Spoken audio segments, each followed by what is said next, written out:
Okey, bismillahirrahmanirrahim. Assalamualaikum warahmatullahi taala wabarakatuh.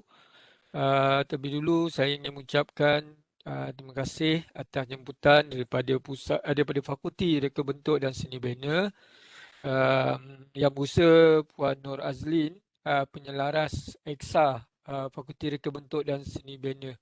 So boleh dengar suara saya?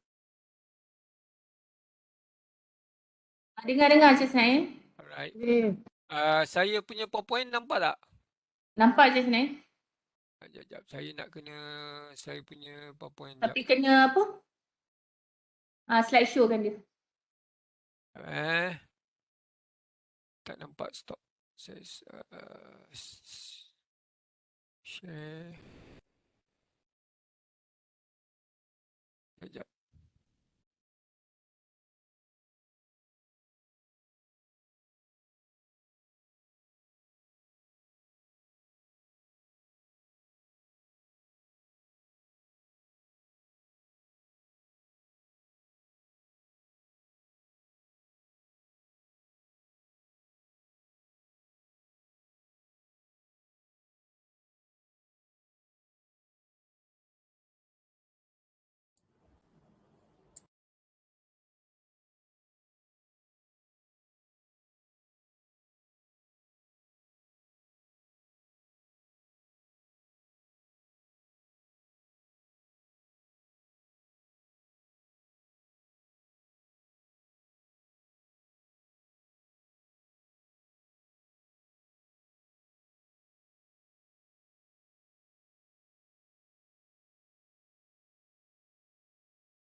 Okey, sorry. Minta maaf atas teknikal. Okey, semua nampak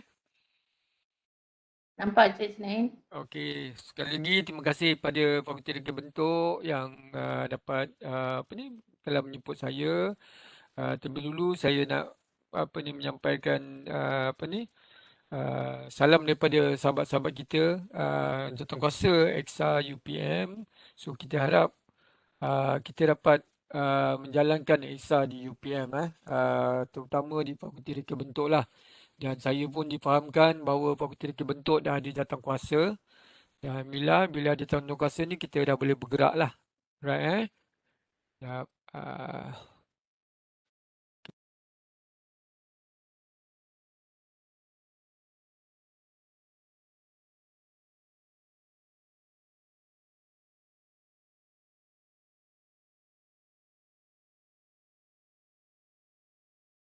So minta maaf sebab bila kita berada di cara maya ni lah banyak gangguan kan. Alright, okay, kita pergi untuk Hexa ni. Saya rasa semua telah bersedia dan hari ini apa yang saya nak cover tentang skop taklimat ni adalah pertama tentang latar belakang Hexa UPM, seterusnya pengenalan dan pelaksanaan ekosistem kondusif awam ini, dan seterusnya kriteria penilaian yang kita akan berikan dan contoh-contoh amalan terbaik ESA, impact sebelum dan selepas pelaksanaan ESA, dan nombor 6 adalah terakhir sekali hasil kreativiti dan inovasi yang kita dapat lahirkan melalui EXA ini. Okey, latar belakang EXA UPM. Jadi untuk pengetahuan semua, dalam mesyuarat JPU kali ke-694 pada Januari 2020, maksudnya dah 2 tahun dah EXA ni kita dapat kelulusan untuk kita buat penjenamaan semula. Daripada FAES kita nak transfer kepada EXA. So tahun 2021 kita mula EXA, dan untuk pengetahuan semua, EXA di UPM penerajunya adalah Pusat Jaminan Kualiti. So maksudnya semua arahan maklumat dan sebagainya datang daripada Pusat Jaminan Kualiti sebagai peneraju EXA di UPM. Okey, ini adalah komitmen daripada pihak pengurusan UPM. Pertama, pihak pengurusan UPM telah mewujudkan iaitu buku panduan pelaksanaan Eksa UPM edisi 1 2020. Kami sebenarnya tahun ini 2022 ni kita akan buat penilaian semula untuk buat pemurnian. Mungkin kita akan buat buku panduan Eksa untuk edisi 2 lah untuk penambahbaikan.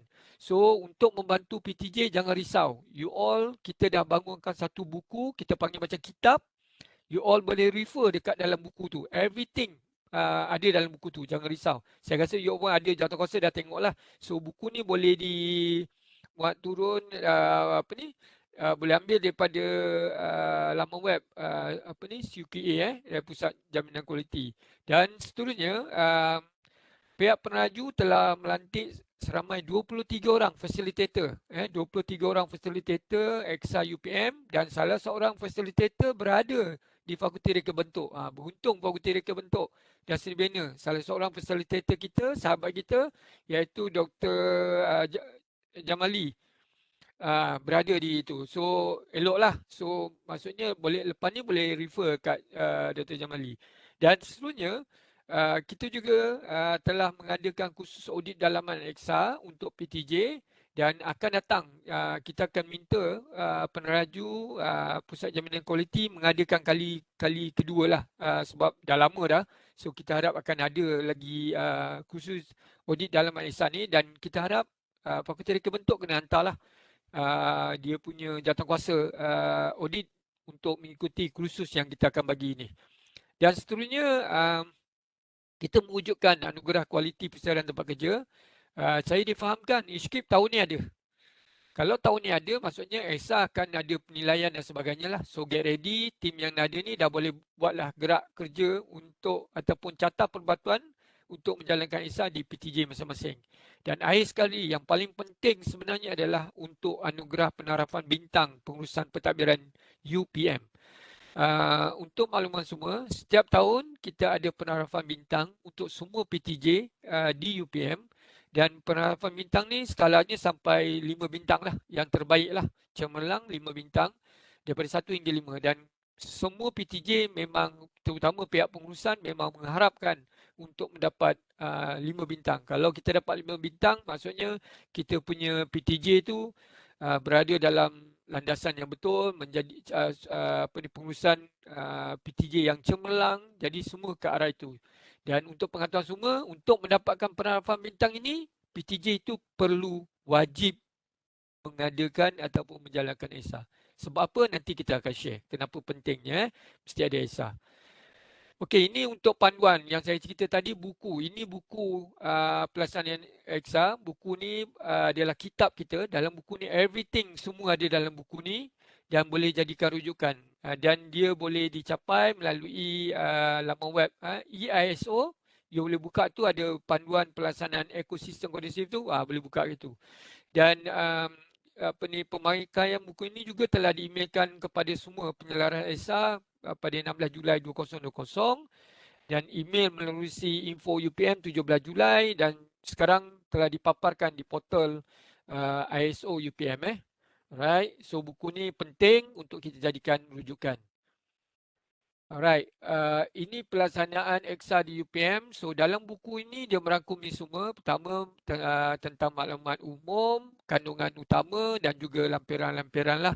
So boleh rujuk dalam buku ini.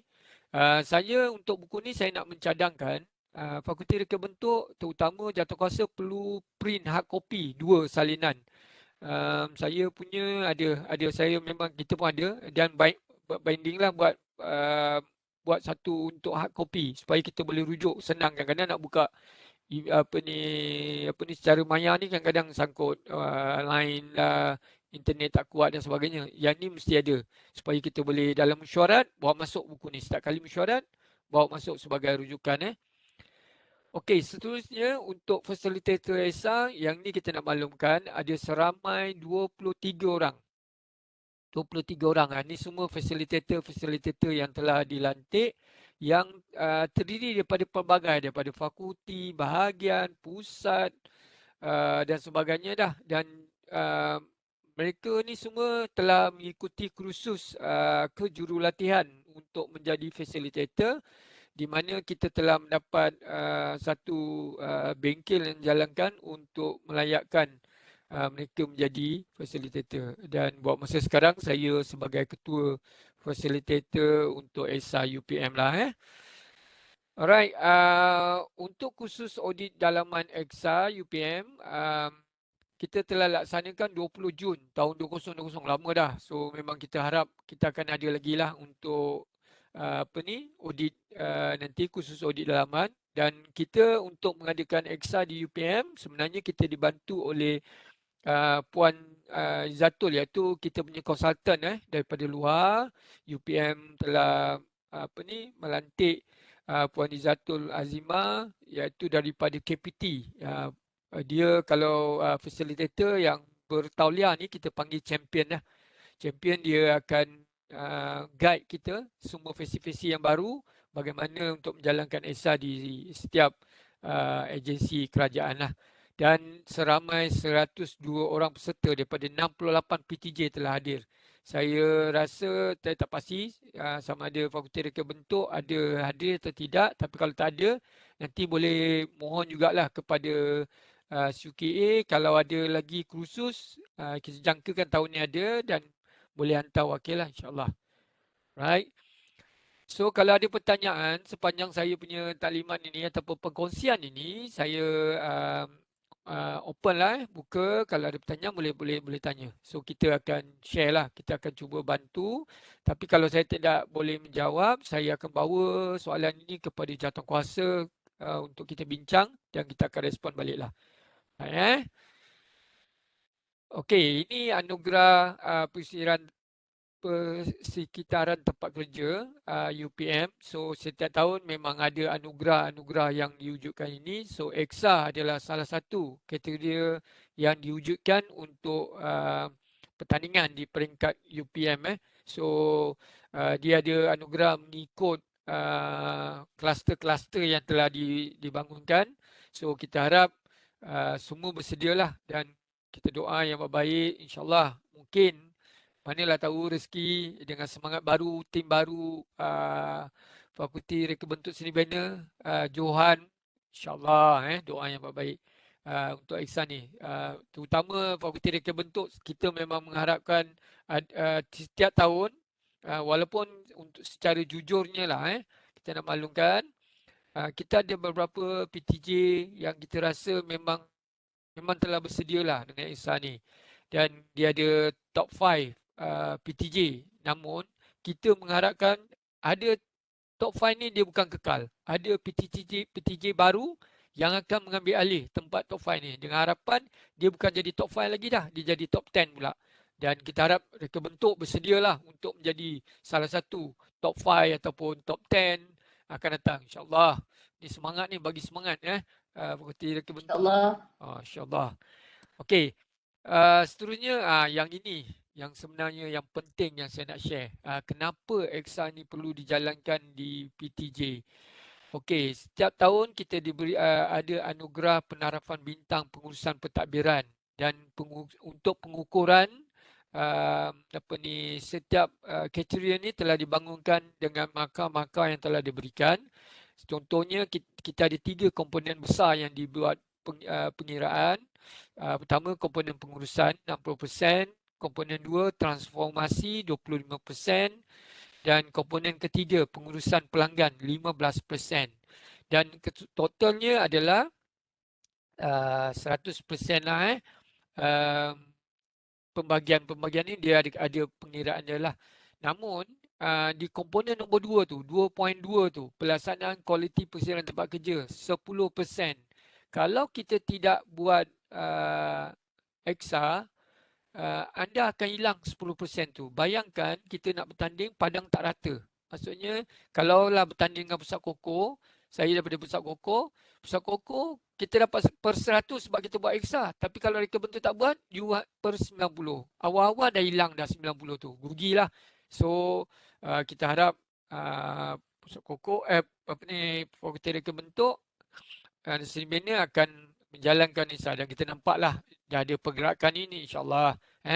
Ini penting supaya you all tahu kenapa pentingnya ESA ini dijalankan. Itu penting. Sebab tu pihak pengurusan UPM memang menyokong penuh ESA dijalankan di PTJ. Dan kenapa pengurusan menyokong penuh? Nanti kita share.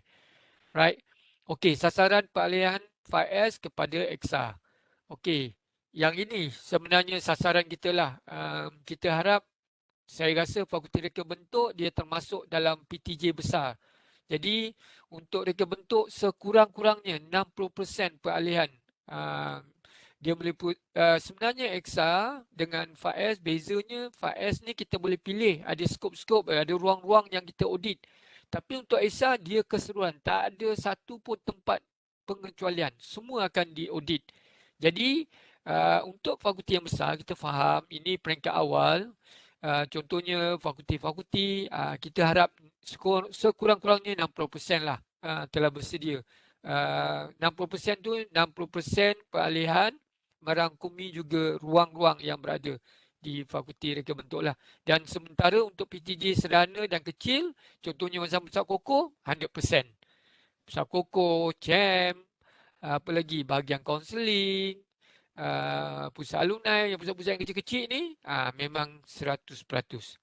Kita ini harapan daripada pihak pengurusan lah, sasaran kita. Okey, sebelum kita mula, kita nak tanya bagaimana agaknya kan persediaan tempat kerja anda. Saya tak pernah lagi, Lin tak pernah jemput saya pergi pejabat dia. Saya pergi, kita akan tengok macam mana lah pejabat dia. So, jeng. Apakah macam ni bilik Lin? Ataupun apakah macam ni dekat Fakulti Reka Bentuk? Baik mengaku. Tapi saya percayalah Fakulti Reka Bentuk tak ada kot. Ini dekat Afrika Saya lah. punya elok sikit lah. Elok sikit. Asyik. So, saya harap tak adalah macam ni kan. Reka Bentuk, saya rasa yalah, fakulti pun nama Reka Bentuk mesti cantik kan. So, kita harap tak ada macam ni. Ataupun macam ni. Ingat tak, yang ini adalah FAES zaman dulu-dulu. Tong sampah pun label. Macam lah kita datang daripada planet lain. Sampai tong sampah pun kita tak kenal, nak kena label kan. Untuk EXA tolong jangan dibuat-buat benda macam ni lagi.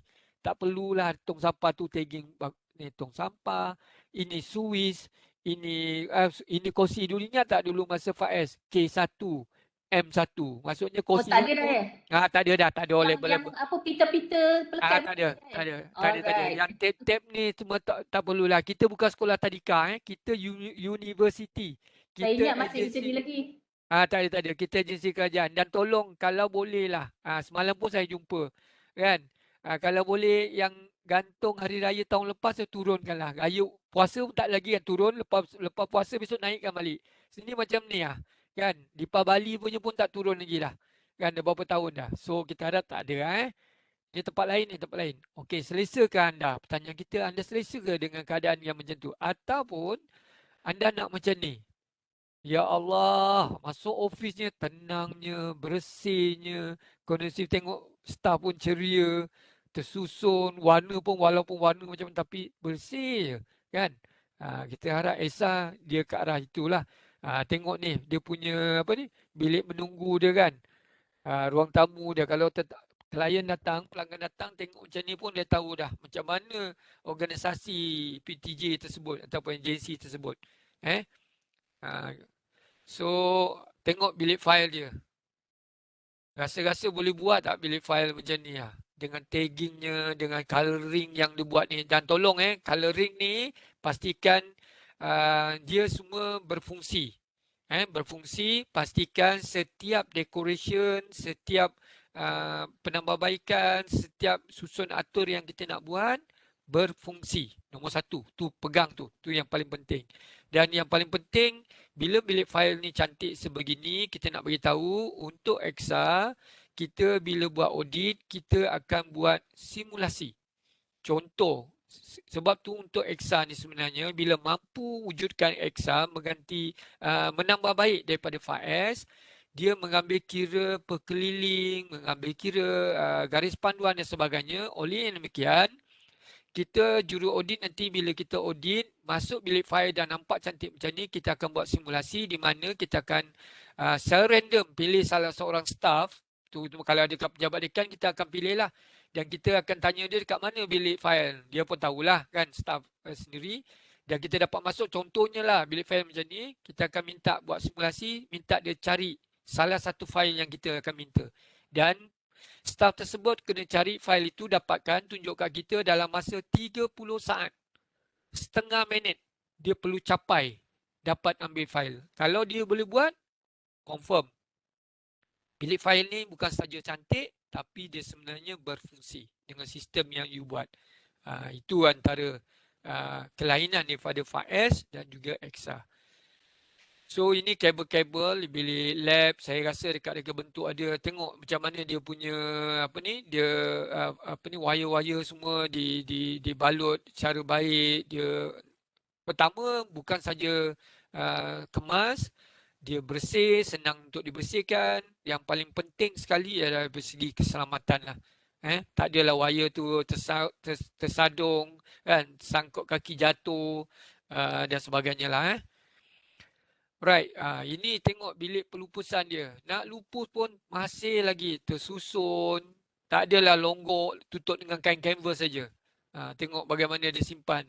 Kalau nak lupus pun boleh guna balik lah selepas lupus. Dan semua peralatan-peralatan disusun secara teratur. Right, pilihan sebenarnya di tangan anda. Anda nak yang pertama tadi tu ke ataupun yang saya tunjukkan. Jadi untuk pengenalan sah, tu mukadimah tu punyalah panjang kan mukadimah. Dah macam pagi Jumaat dah. Ini baru nak masuk EXA. So untuk pengenalan EXA ni, kita nak share apa itu EXA. So EXA macam tadilah Puan Lin cerita tadi, EXA adalah ekosistem kondensif sektor awam. Sebab tu dipanggil EXA yang diperkenalkan oleh Mampu Januari 2014. Maksudnya dah lama lah untuk penjenamaan semula, bukan penggantian, penjenamaan, rebranding balik, rebranding untuk FAES. Right, so EXA bukan tujuan nak gantikan, tapi sebenarnya penambahbaikan, mewujudkan tempat kerja yang lebih kondensif.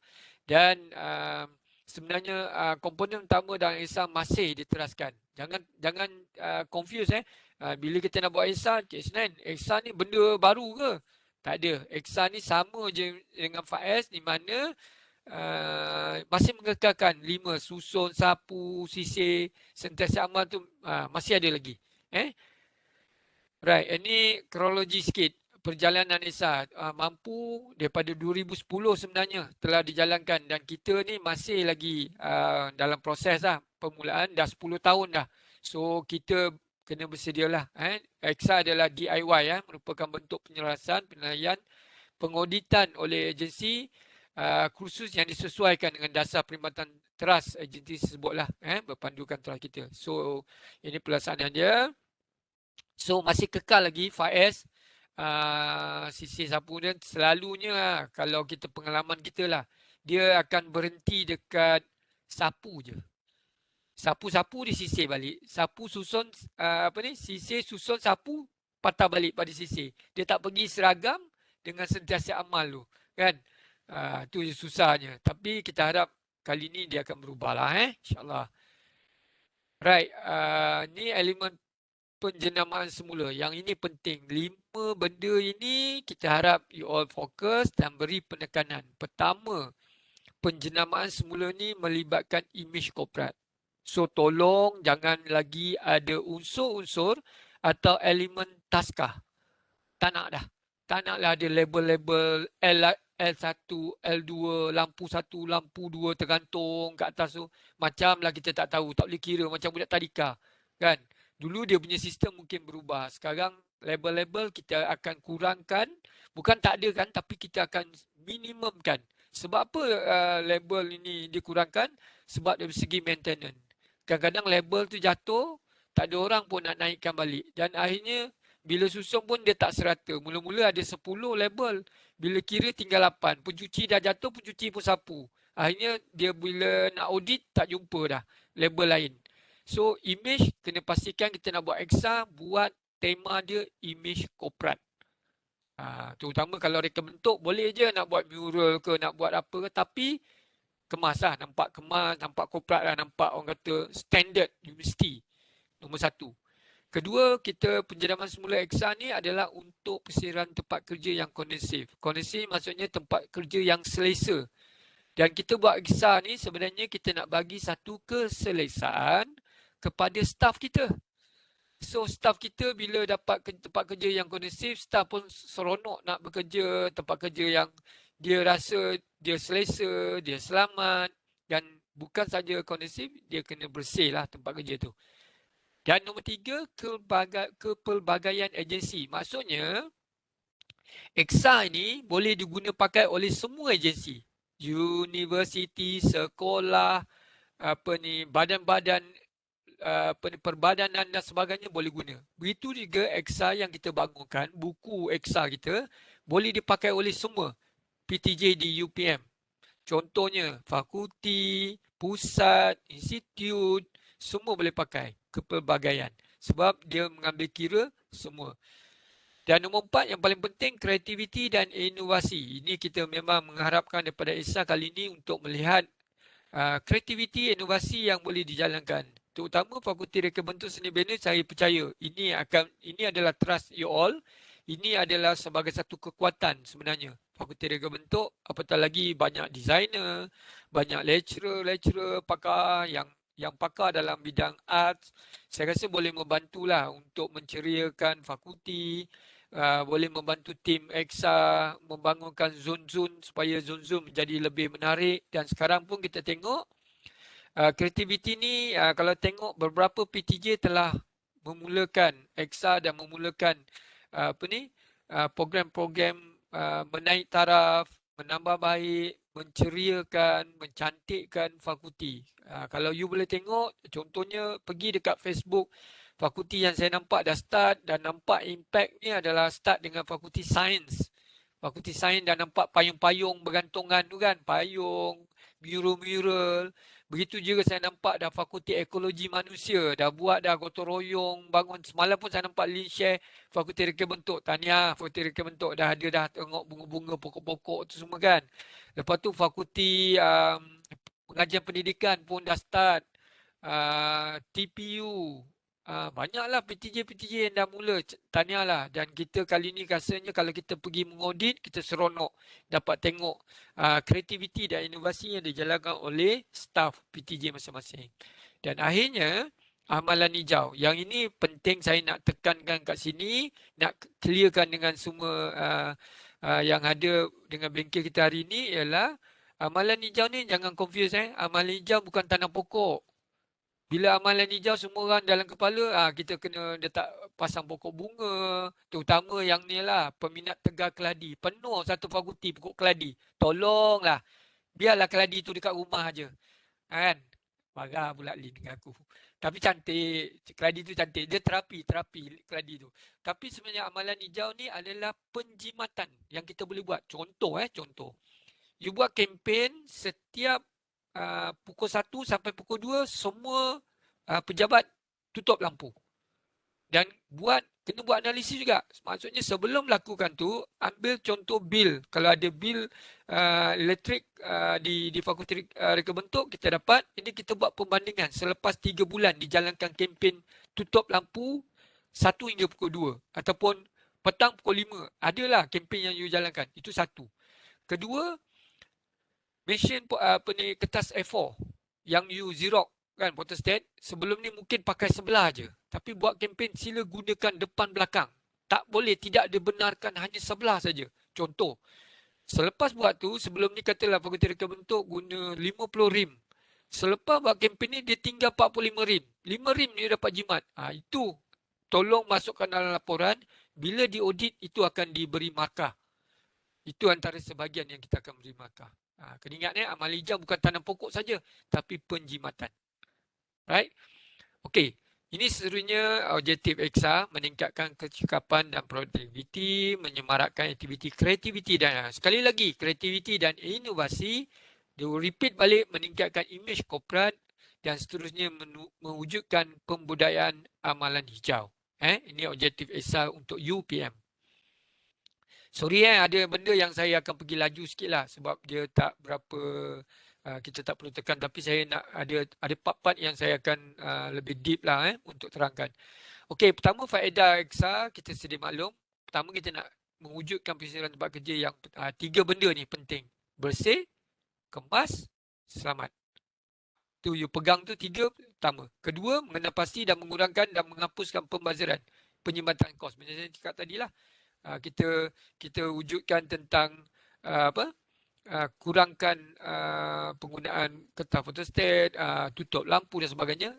Nombor tiga lah image agensi itu. Image korporat dan menjana idea kreatif universiti di kalangan warga agensi. So yang ini nanti mungkin boleh buat pertandingan sudut zone ekstra terbaik. Kita tengok kreativiti, ada mural yang lebih cantik yang sekarang semua orang dah jadi trend dah di UPM mewujudkan tempat-tempat untuk selfie, untuk viral, untuk visibility, untuk OOTD. untuk mewakili UPM untuk sama-sama membantu universiti untuk buat visibility. Alright, ini faedah EXA, meningkatkan semangat kerja berpasukan, meningkatkan disiplin warga, meningkatkan kualiti penyampaian, mewujudkan kerja yang jelas. Dan bila bercakap tentang semangat kerja berpasukan, saya selalu menekankan dalam ceramah-ceramah atau taklimat EXA ini, kalau tanya saya dulu pengalaman saya di CHAM sebelum ni, kita pernah menang naik Johan pusat, kategori pusat 2016. 2019 saya rasa kita Johan keseluruhan pusat UPCHAM. Dan bila tanya saya, Cik Senin, memang buat masa tu kita buat FAES kan, kita belum ESA lagi, kita FAES. Buat FAES tu memang target untuk nak menang bukan. Menang itu bonus. Tapi yang paling penting semangat kerja berpasukan. Kita sedia maklum 2 tahun kita work from home, kita tak berjumpa sahabat-sahabat kita, rakan-rakan satu office, tim dekat satu PTJ. Kita mensarankan supaya EXA ni dijadikan sebagai tools, satu perkakasan untuk kita jadikan dia adalah orang yang cakap sebagai asbab untuk kita buat bonding antara staff PTJ. Jadikan EXA ni sebagai kita punya penyebab kita boleh bekerja sebagai pasukan, kita sama-sama mempunyai satu vision untuk menjadikan fakulti reka bentuk sebagai fakulti terbaik EXA di UPM. Bonding. Sebab tu kalau kita nak buat EXA, kebanyakanlah kadang-kadang staff bagi alasan kita kerja hakiki pun berlambak dah. Tiba-tiba nak buat EXA lagi. Sebab tu kita cadangkan, buatlah ni sebagai satu aktiviti luar daripada waktu kerja. Mungkin pada pihak pengusaha. Contoh, hari Sabtu kita buat gotong royong. Pagi tu bawa potluck, family boleh datang. Kadang-kadang tanya juga, masa kita menang 2019, tanya, Ustaz Cik Senain kecil je. Kita orang ada 8 orang saja. 12 orang je staff. Tapi kita boleh menang pusat. Macam mana Cik Senain buat? Kita buat hari Sabtu, kita panggil semua family datang, anak, suami, isteri datang bantu. Jadi diorang jadi sebahagian staff kami. Sama-sama membantu sebab diorang nak menyokong husband dia punya tempat kerja, wife dia tempat kerja.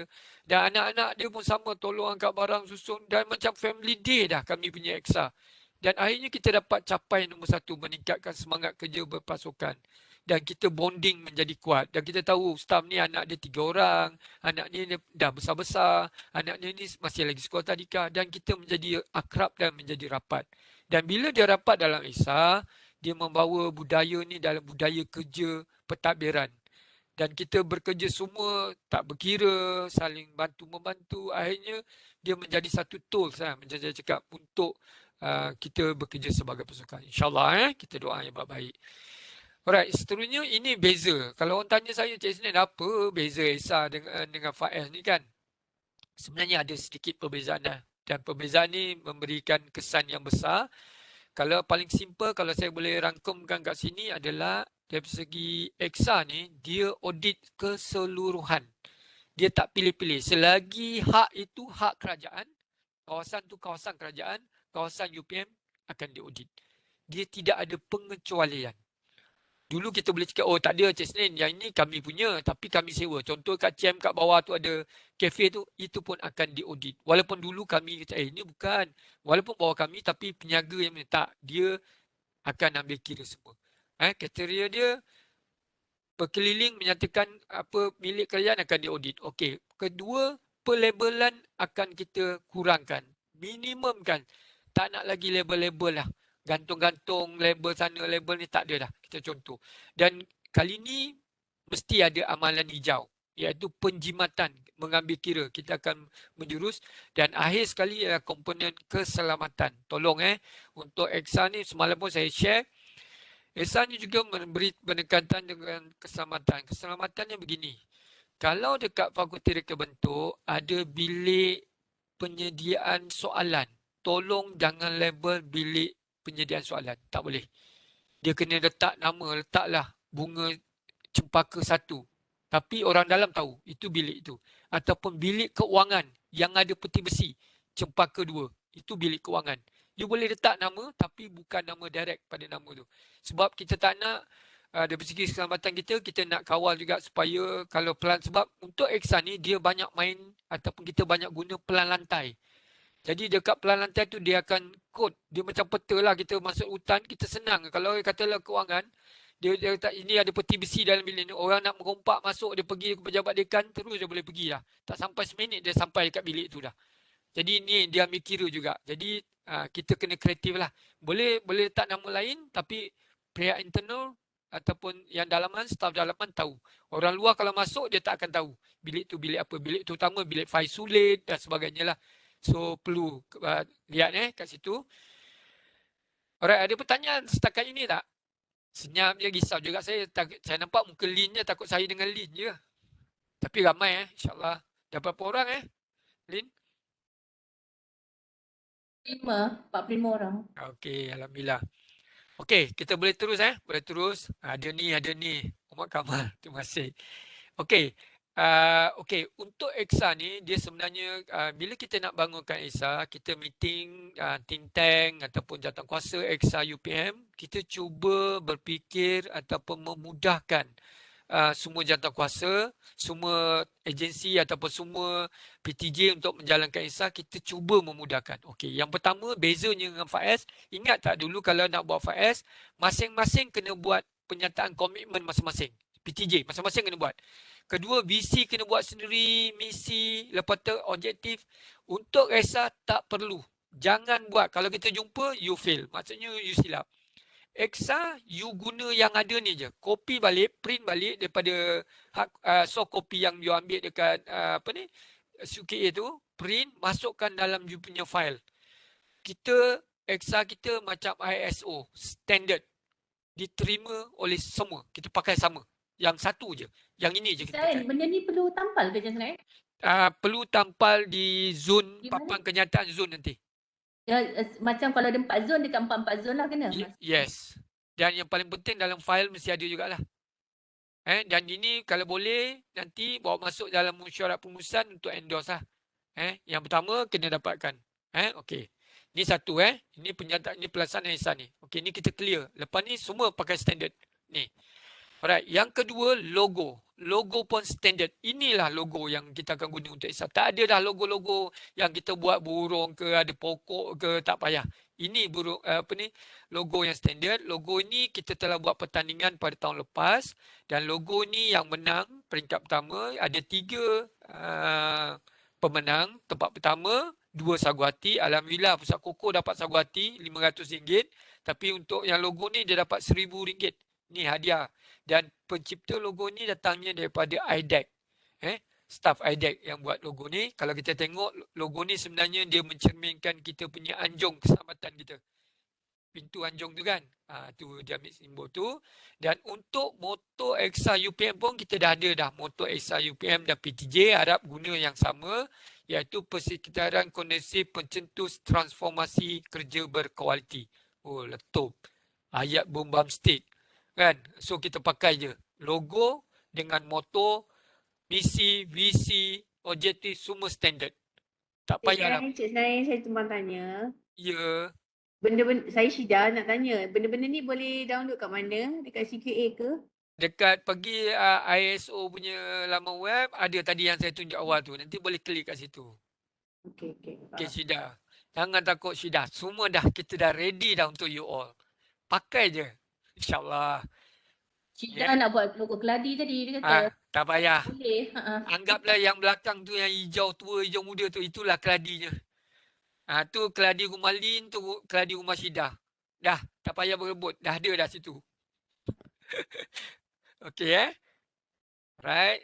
Okey, seterusnya okey, yang ini you all kena faham. Yang ni saya nak terangkan satu-satu. Yang kita harap sekarang saya rasa fakulti reka bentuk peringkat pertama dah settle.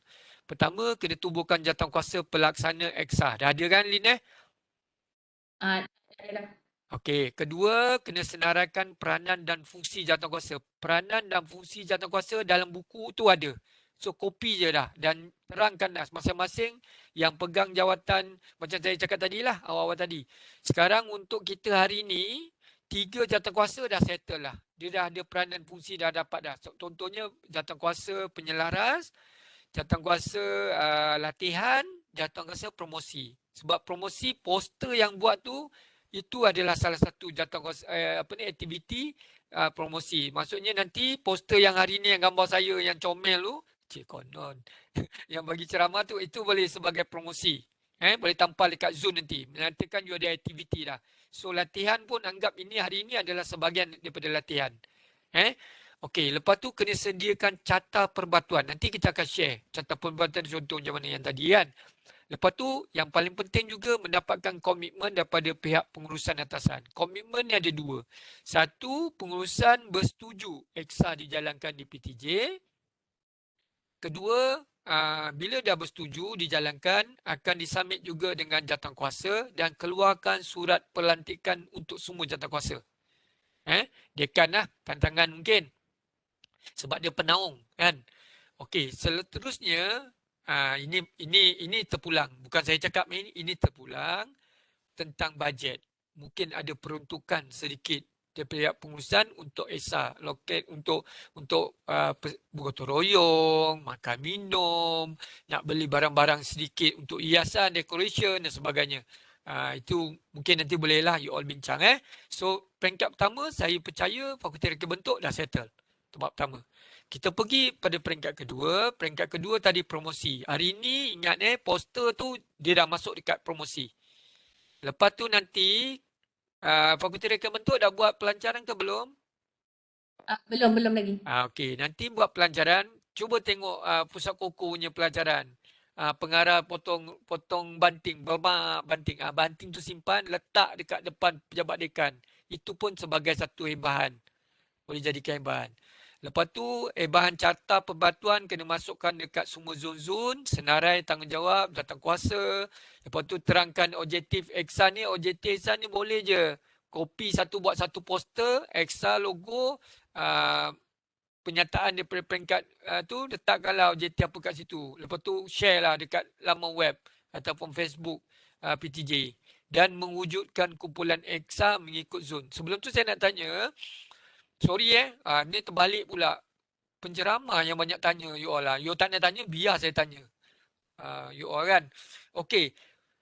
Untuk fakulti reka bentuk, berapa zon yang dah telah diwujudkan? Boleh saya tahu tak? 4 zon. 4 zon Ada nama ke zon-zon tu? Setakat ni masih zon 1 sampai zon 4 Okey, tak apa. Dia terpulang sebab zon ni, contoh saya nak beri contoh dulu BHP dia ambil masjid-masjid dekat Mekah dan Madinah. Masjid Nabawi, kan? Tapi ada PTJ yang gunakan bunga, ada PTJ yang gunakan boleh je. Kalau nak pakai ABC pun boleh. Dan untuk contohlah, dulu dekat CHAM, sebab kami ni pusat keusanan, kita pakai nama-nama tokoh korporat. Dulu kita ada 3 zon. Kita pakai zon Asia, Datuk Tan Sri Tony Fernandez, Zon Herbs, Telajak Laris, Datuk Alif, Zon Kuputih, Datuk Vida. Lepas tu bila kami dah pakai setahun, 2 orang ni buat hal pula. Kan? Lama-lama kami tarik balik. Kami tarik balik yang nama-nama yang pelik-pelik ni. Yang satu tu okey, yang 2 tu kan ada macam-macam, macam negatif sikit. So kami tarik. So sekarang lepas tu kita bagi nama ABC je. Tapi kalau boleh letak nama pun okey. Macam saya rasa reka bentuk lagi kreatif mungkin boleh letak. Bila buat tu dia punya semangat kekitaan tu kuat lah. So ini nombor 2. So sekarang you all saya percaya akan pergi yang nombor 3 punya kan. Nombor 3 punya yang ni yang penting. Pertama, selepas banking ni dah boleh buat meeting, dah ada semua, so boleh buat satu majlis pelancaran dah. Majlis pelancaran ni saya nak cadangkan nombor 3 ni buat 3 in 1 ataupun 4 in 1 dalam satu majlis. Pertama, adalah ucapan komitmen daripada pihak pengurusan. Dekan ke buat ucapan menyatakan nak menyokong EXA, buat majlis, lepas tu buatlah majlis pelancaran. Majlis pelancaran ni terpulang nak potong ribbon ke, nak apa ke, pegang logo ni ke, kan. Lepas tu nombor 2, buat sekali dah kebetulan ada tu, buatlah gotong royong perdana. Gotong royong perdana melibatkan semua. Pagi tu mungkin ada senam aerobik, ada ucapan daripada gaya hidup sihat, ada ucapan daripada dekan. Lepas tu ada perasmian, lepas tu startlah buat gotong royong. Bila dah buat gotong royong tu, gotong royong yang pertama ni saya nak cadangkan sisir dulu. Pecahkan by zone, sisir. Dan masa nak buat gotong royong, satu lagi tips, sebelum buat gotong royong, tolong rakamkan gambar sebelum. Ambil gambar dia real. Tempat pelonggokkan sampah, tempat you all tengah. Jadi kita nampaklah besok perbezaan ruang yang kita buat penambahbaikan tu sebelum dan selepas. Tu penting. Kadang-kadang dia dah buat-buat, semua dah kemar, dah berguyur susun, dah merecat. Tadi kita tak ambil lah, seorang pun tak ambil rupanya. So, pastikan ambil dulu sebelum dan selepas. Dan bila dah buat susun semua, baru buat label. Dan akhir sekali, bila dah buat gotong royong, bagi masa dalam 2 minggu ke, sebulan ke, buat audit dalaman Kendiri. Supaya kita boleh lihat semua zon memberikan kerjasama. Kita tak nak ada 4 zon, masa perasmian dekan semua bergaya ambil gambar bla bla bla bla. Bila lepas tu, layu. 3 kumpulan ni yang buat. Yang satu kumpulan ni buat tak tahu je. Bila tak buat audit, semua tak ada apalah. Tapi bila kita audit, baru kita nampak, ada yang tak buat. So, kita kena buat laporan lah. So, bila mengaudit dalaman ni, saya nak cadangkan cross audit. Cross audit. Maksudnya, zon 1 pergi audit zon 4, zon 3 pergi audit zon 2, zon 2. Boleh cross macam tu. Supaya dia nampak lebih... Audit dalaman ni, dia daripada fakulti juga ke ataupun daripada orang selain pada jawatankuasa ke? Selain pada jawatankuasa sedia? Dia audit dalaman ni, dia audit dalaman yang untuk bersedia untuk audit sebelum audit CUKA turun. Masa you buat audit dalaman, nanti kena hantar laporan kepada CUKA. CUKA akan tengok markah yang tertinggi. Kita adalah dia punya PAR dia untuk kami turun. Tim yang melayakkan you masuk pertandingan lah. Sebab kita tak nak lah kita ada 68 PTJ. Semua hantar bagus, kita pergi tengok lah. Rupanya tak bersedia. Kita penat je. So kita akan pilih yang terbaik je untuk kita turun. Untuk layak lah. Sebab itu satu. Satu lagi audit yang saya cakap tadi yang cross tu. Sorry saya betulkan. Audit Kendiri. Sorry. Dia tak ada audit Kendiri. Selepas gotong royong, audit Kendiri. Cross by zone. Tapi diketuai, masa audit Kendiri ni, audit dalam you all akan jadi sekretariat lah. Dia yang menyusun dan dia yang akan pastikan lah. Audit ni simple. Alright, selepas tu laksanakan aktiviti penambahbaikan lepas dah buat audit.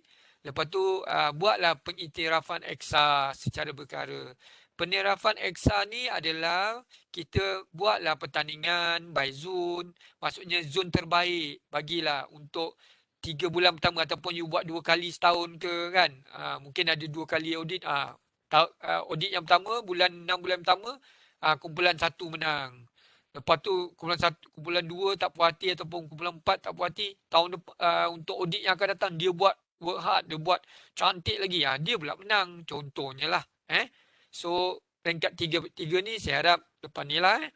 Dan akhir sekali kita peringkat keempat ni saya tak nak cerita. Sebelum tu saya nak tanya, untuk fakulti reka bentuk, you nak buat amalan ke persijilan EXA? Macam ni. Peringkat universiti kita mencadangkan peringkat awal ni kita buat amalan saja. Macam Pusat Koko buat amalan, semua PTJ buat amalan lah. Tapi ada PTJ yang nak buat persijilan. Saya tanya ni sebab apa? Kalau you nak buat persijilan, saya akan cover nombor 4.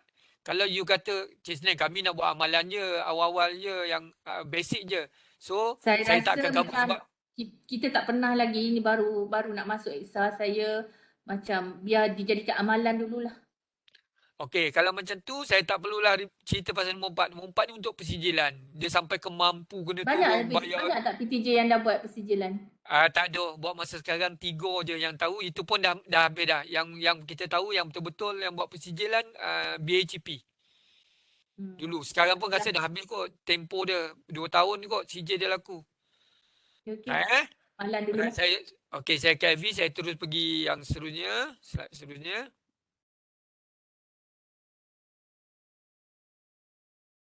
Ada. Okey. Yang ini untuk jawatankuasa. Saya harap you all dah ada lah. Penaung, siapa Lin? Dekan Penaung Dekan. Okey. Pengurusi? Pengerusi Puan Sarah. Okey. Facilitator? Dr. Jamali. Dr. Jamali. Okey, cantik. Sebab dia ada dalam tu. Facilitator ni memang sebenarnya mana-mana PTJ pun saya cadangkan facilitator pertama. Facilitator kalau nampak perasan carta ni, dia ada putus-putus. Maksudnya facilitator tak semestinya orang dalam. Dia boleh lantik orang luar. Daripada PTJ lain ke, di kalangan 23 facilitator itu ke. Ataupun dia ada duit, dia banyak duit PTJ tu. Dia lantik konsultan daripada luar. Konsultan berbayar. Boleh. Sebab tu dia buat putus-putus. So, doktor elok cadangan kita elok pakai konsultan dalaman lah. Maksudnya 23 orang FESI tu. Sebab kami ada meeting selalu. Kami ada info terkini. Jadi, kalau facilitator di kalangan facilitator UPM, you all akan dapat info terkini daripada HQ lah, daripada peneraju. So, sebenarnya itu kelebihannya lah. So, Dr. Jamali ada dalam tu, okey lah, insyaAllah dapat info yang terkini. Penyelaras, Lin tadi, setiausaha, saya harap semua ni ada jawatan dan dia tahulah. Dan setiap zon pastikan ada ketua zon. Dan bila mesyuarat jawatankuasa pelaksana you all ni nanti, bila buat, pastikan semua ni adalah. Dan kena ada laporan lah. Okey, yang ini macam tadi kita share kan, ni peranan masing-masing. Peranan semua jawatankuasa. Ada dah, kita dah compile semua. So, dekat sini you boleh tengoklah peranan masing-masing. Perincian untuk setiap lantikan dan rujuk dalam panduan pelaksanaan. Ada lampiran 1 nanti boleh tengok peranan dan fungsi. Saya tak perlu terangkan. Semua orang saya rasa boleh baca sinilah.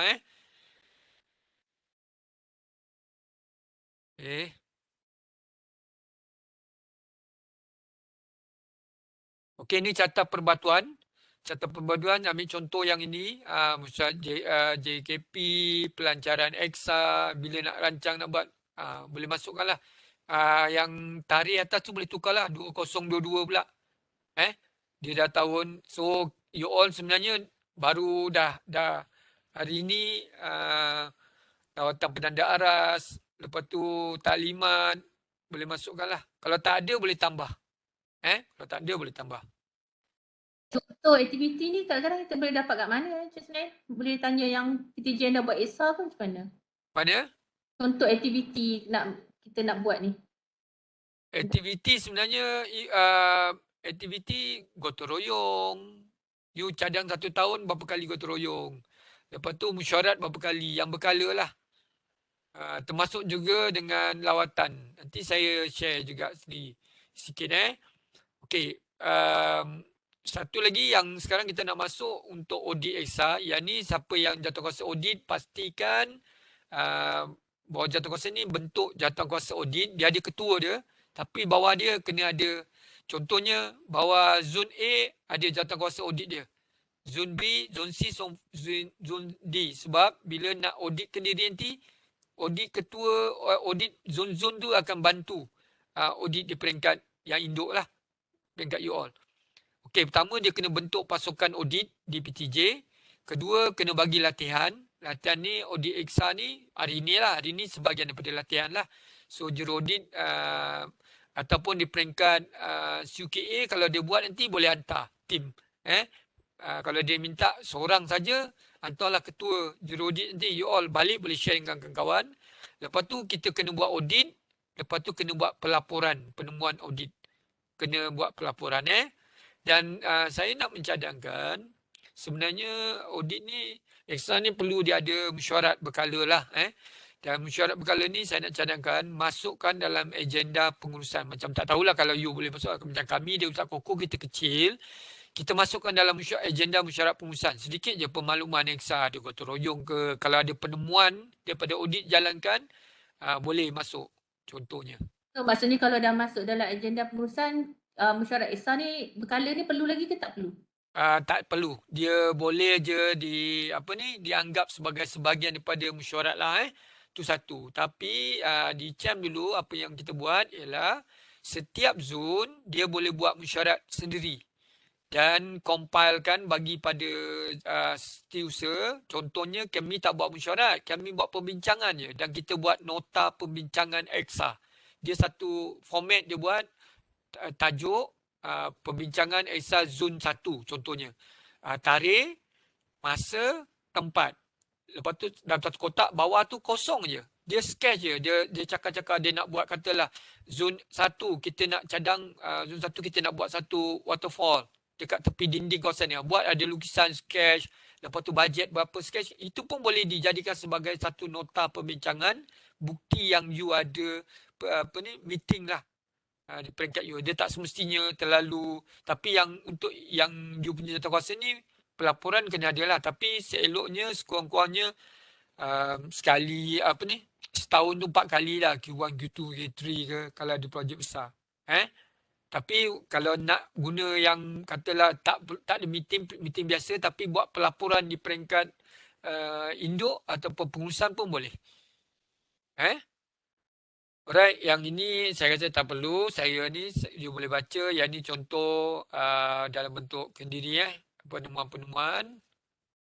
Okey, yang ni tadi pelaksanaan Exsa bila dah buat pelancaran, dah buat audit, kan. Lepas tu buatlah sedikit penghargaan kepada zon yang menang terbaik, ruang tempat kerja terbaik untuk kategori pengurusan, bukan akademik dan pelaksana. Mungkin adalah workstation yang terbaik sebagainya lah untuk pendrafan dan juga nak bagi semangat lah pada tim. Right, ini kriteria penilaian Exsa. Kriteria ni saya rasa telah dibangunkan dalam buku tu, boleh tengok. Dan bila tanya kat kita kan, bila tanya kat saya, Cik Serain, apa beza audit yang dijalankan oleh SIRIM untuk ISO dan juga Exsa? Begini, simple je. Untuk yang audit SIRIM, subjektif. Untuk Exsa, objektif. Sebab markah memang dah ada. You buka kriteria tu, you ikut je lah kriteria tu. Kalau you tak ada, kosong. You ada markah. Simple je. Sebenarnya Exsa mudah je. Dia dah ada dah semua. So you follow je. Dan satu lagi saya nak bagi tahu, penilaian Exsa merangkumi keseluruhan kawasan yang ada di PTJ. Tiada pengecualian ruang. Itulah sebabnya bila tim kita 23 orang ni kita buat bengkel 3-4 hari kot 3 malam kita bangunkan penilaian. Kita ambil semua wakil-wakil dari semua PTJ untuk bangunkan kriteria. Dan kalau kita tengok dah kriteria tu, sampaikan lubang kubur pun kami nak masukkan. Tapi dia debat tak payahlah sampai lubang kubur pun Pusat Islam. Tapi bilik mayat ada.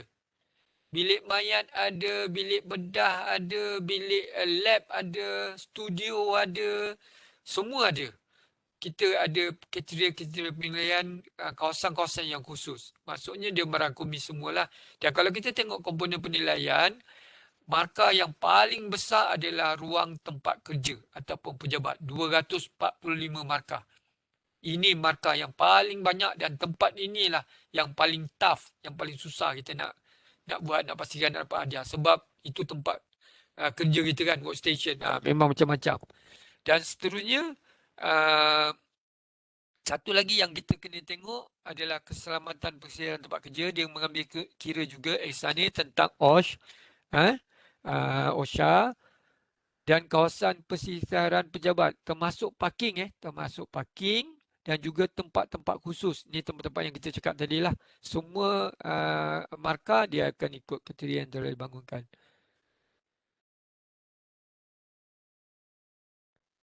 Okey, yang ni komponen A, pelaksanaan iaitu penyataan eksa. Yang ni dekat kita punya apa ni? Dekat zone lah. Kena ada benda-benda ni. Tengok dia punya sudut eksa dia ni. Kan? Cantik dia buat satu ruang dalam semua. Pelibatan asal dan sebagainya. Okey, yang ini untuk ruang tempat kerja yang saya cakap markah yang paling banyak. Yang inilah. Lantai, dinding, soket, lampu. Lepas tu ruang tempat kerja, meja, bilik pegawai, stor peralatan pejabat, bilik fail, sudut bilik cetakan, keperluan umum ni susun atur peralatan, pelabelan dan sebagainya. Tengok. Okey, ni untuk ruang umum. Ruang umum ni termasuk semua. Kalau ada toilet, surau, pantry, tandas semua. Tengok tempat orang punya tu. Yang dekat atas ni, yang ni dekat CUKA. Oh, cantik sudut bacaan dia. CUKA punya sudut bacaan. So, ni kaunter, bilik mesyuarat. Ni ruangan dekat jalan kaki kat Fakulti Ekonomi, toilet, pantry ni dekat pusat alumni. So, kita tengoklah sahabat-sahabat kita punya tempat. Right. Begitu juga komponen keselamatan. Ini plan kecemasan lah, pendawaian, peralatan pencegahan dan tolong dia juga mengambil kira dari segi OSH punya itulah, laluan kecemasan dan sebagainya. Termasuk juga kawasan perizinan jabatan yang kalau bangunan yang berkongsi dan juga bangunan yang sendirilah. Contohnya yang berkongsi ni, contohnya parking dekat bangunan pentadbiran. Dia setiap tingkat tu ada PTJ berbeza-beza. So kat bawah tu macam mana kita nak audit.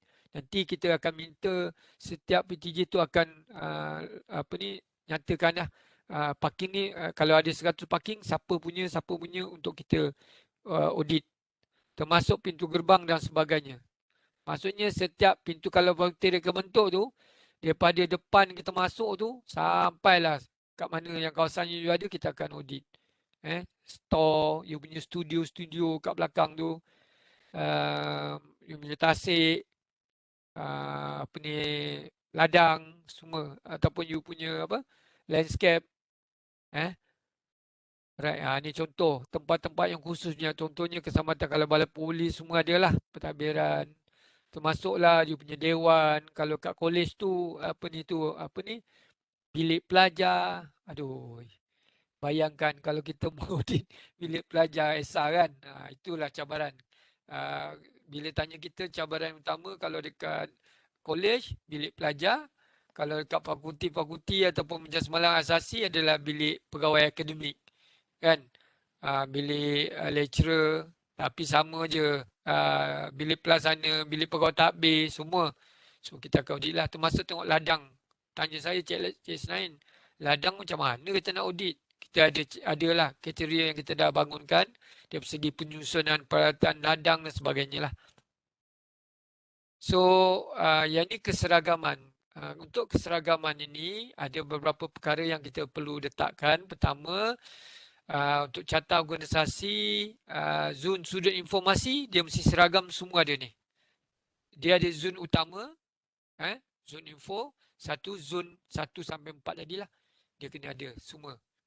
Dan juga bilik pegawai dia kena ada ni. Dan satu saya nak highlight kat sini, setelah kita berdebat punya panjang lebar, keputusannya setiap tempat workstation staff hanya 5 barang peribadi saja dibenarkan. 5 saja. Walaupun ada yang petikaikan Cik Senain. Dekat meja saya ada 10 frame gambar album family. Kalau saya tak tengok, saya kemurungan. Saya tak boleh buat kerja. Tak kira. Cadangan daripada pihak Urustia, you scan semua gambar-gambar tu, jadikan wallpaper. Masuk dekat you punya screen. Boleh tengoklah setiap saat dia flash. Tengok sampai ke level tu kita cadangkan. Dan kalau ada siapa yang suka kompor kitchen, awak baliklah rumah. Dan yang paling penting masa kita audit hanya 5 saja yang kita benarkan. 5 saja Dan kita tahulah. Encik Sain, barang hiasan dikira barang peribadi ke? Ya, barang peribadi. Kalau ada keladi 10 atas meja, Apa yang keladi? Tak pula aku. sebenarnya dianggaplah ada apa benda, contoh saya, kami contoh contoh. Ni. Nampak tak? Apa tu? Oh, motor. Ini satu peribadi. Tak lama lagi kena bawa balik lah. Itu satu. Lepas tu ni. Nampak tak? Ini barang yang nampak ya Encik Sain. Barang yang letak dalam laci tak boleh juga. Dalam laci kan kita dah cakap laci ada 3. Satu atas adalah alat tulis. Nombor 2 barang peribadi. Bolehlah sorok dalam laci tu beg, handbag, apa benda semua bawah tu. Kain semayang pun semua dalam laci boleh lah kan? Betul. Yang bawah sekali adalah bawah sekali peribadi, tengah tu peralatan pejabat. Apa ni, fail, buku tu kan. Alatan pejabat, lepas tu so kalau kita tengok kasut slipper satu. Bukan bilik Encik Nain ada 5 topi ke dah? Tak payah, itu jangan cerita kat sini. Okey, maksudnya dekat sini kita clear panjang pula ni Kang. Okey, jadi saya harap yang ini semua clear Alright, yang ini kriteria yang kita dah bangunkan. Cuba tengok, dia ada markah dia 1 sampai 5. Dia setiap tu ada markah. Jadi contoh, memastikan persediaan tempat kerja bersih, kemas, selamat. Kalau persediaan kerja tidak bersih, tidak kemas, tidak selamat, confirm dapat 1 je. Tapi kalau persediaan tempat kerja bersih, selamat, kemas, komplit semua ada, kita bagi 5. Simple je, objektif. Markah 5. Okay, kami senang je. Kami pergi tengok, baca, tanda, objektif. So, you all kalau masa nak audit, you pastikan yang semua ada dalam tu ada, okey. Perincian nanti kita boleh tengok dekat lampiran yang kita bagi. Ni boleh, dalam buku tu semua ada komplit. Alright, ni contoh amalan terbaik EXA. Yang ni, okey, macam kita cakap tadi, yang paling penting kita dah tukar you punya persepsi, you punya mindset kena tukar. Untuk EXA, dia bukan macam FAES, tak ada label-label, tak ada gantung-gantung. Okey, kita ambil contoh. Untuk satu bilik, katalah satu bilik mesyuarat. Pertama, bila kita sampai je dekat pintu bilik mesyuarat, pastikan ada nama bilik mesyuarat tu. Contohnya milik mesyuarat Serdang, bilik Serdang 1, bilik mesyuarat Serdang 1. Lepas tu kena ada PIC, pegawai yang bertanggungjawab. Nama dia, gambar dia, lepas tu dia punya nombor kontak handphone dia ke, nombor telefon dia, email dia ke sebagainya. Contohnya ada orang nak booking bilik mesyuarat, dia tahu dekat siapa nak email borang ke apa semua pada orang tu. Nombor 1. Nombor 2, bila dia buka je pintu, dia masuk je dalam bilik mesyuarat tu, selepas tepi pintu pastikan ada tata cara penggunaan bilik mesyuarat. Contohnya sila booking bilik mesyuarat ini 3 hari sebelum digunakan. Kedua, sila susun kursi meja selepas digunakan. Sila tutup lampu bla bla bla. So ada tu tata cara. Nombor 3, ada pelan lantai kedudukan bilik mesyuarat. Sebab tu dalam bilik mesyuarat tak perlulah dulu meja mesyuarat K1, M1, K2, M2. Habis semua atas meja, atas dekat kursi semua tagging. Sekarang tak ada dah. Jangan ada tagging-tagging. So, pastikan ada pelan lantai. Pelan lantai itulah memainkan peranan menggantikan label-label. Clear Dan akhir sekali, mungkin ada notis-notis arahan, so, jimatkan elektrik sebagainya tu boleh lah. Jadi tak perlulah kita nampak image korporat, tak perlu macam tadika. So dekat sini kita tengok peralatan pejabat, lepas tu dia letak ni tata cara penggunaan setiap alat-alat ni. Clear Kalau ada pertanyaan boleh boleh, saya tak nampak ni, boleh terus ni boleh terus tanyalah. Okey, ni tadi yang saya tu, pegawai yang bertanggungjawab contoh. Tapi tak perlulah nak letak hai saya, tak payah. Terus nama customer member ni contoh kesian orang ni setiap kali ni, inilah pegawai CQA. So nombor telefon dia pegawai yang bertanggungjawab, lepas tu bilik ni. Boleh tengoklah contoh-contoh yang terbaik, tak semesti ikut yang macam ni Ni contoh. Ni dia punya etika. Ini perlu ada dekat semua ruang. Terutama contohnya mention photo state dekat tepi atas mesin-mesin itu, cara penggunaan dia mesti ada. Supaya kita nak tahu bagaimana dan memudahkan klien dan juga staff. Yang ni Encik Ismail, ini tanggungjawab zone lah ya? Yang untuk Ya. Zone, tanggungjawab zone lah. Setiap zone di mana barang tu ada dia kena. Okey, yang ini bilik mesyuarat, bilik file. So bilik file tolong index dan ikut perkeliling filing kita. Dan yang paling penting, kita akan buat simulasi, kita akan panggil salah seorang staff untuk masuk dalam bilik file ni random dan kita tanya, boleh tak cari satu file? Dan kita bagi masa 30 saat. Kalau dia boleh capai, ada markah. Dalam kategori penilaian tu memang ada. Okey, cuba tengok ini stor peralatan bagaimana susun aturnya. Yang ini dekat BHP. Dia punya juruteknik dia boleh susun. Ini juga contohnya kalau ada kat studio, pastikan kalau boleh lah tersusun macam ni lah. Studio ke lab ke ataupun stor peralatan ke. Okey, yang ini. Okey, abang-abang. Saya rasa Lin rasa ataupun siapa nak mengaku dia punya bilik kat macam mana. Bilik pensyarah. Ya Allah. Comel bilik pegawai. Kan? Bilik staff. Kalau boleh buat macam ni, inilah image corporate yang kita cuba terapkan lah. Tengok tak dia punya labelingnya ni. Alat tulis, ni semua. Dia ada label kan. Yang ni bolehlah buat label supaya orang, kalau orang nak tarik nanti, mungkin sensitif kan. Mungkin atas ni boleh buka, yang ni tak boleh buka. Sebagainya lah.